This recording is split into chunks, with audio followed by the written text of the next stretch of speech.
Hello everyone, myself Bhargav and my trainer name is Surendra sir.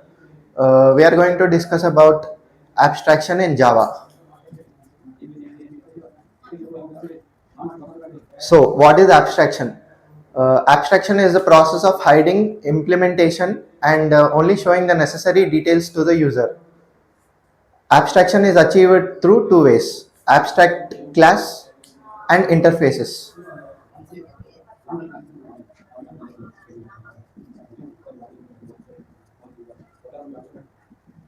So before going to the abstract class, let us take a real-time example.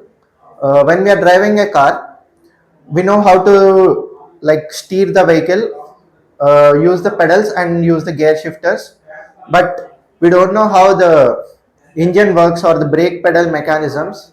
We don't know all that. We know basic like manual how to drive a car. In abstract class, we have abstract methods.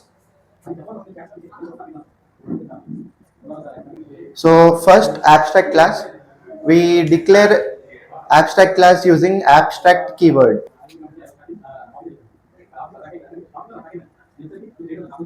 Abstract class is declared like this. This is the syntax of abstract class.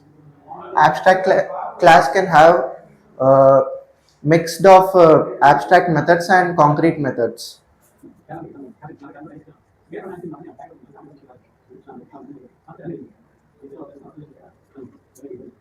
What is abstract method? Abstract method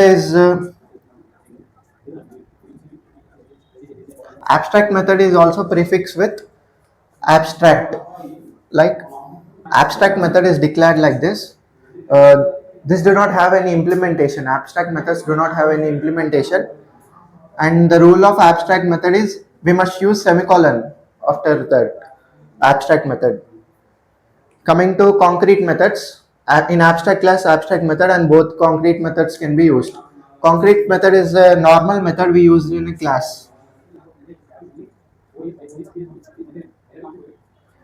Like the normal method we use, which have implementation, is known as concrete method. It does not have any prefix like abstract, which is used in the methods. Like it is a normal method. We use public void, M1 like that.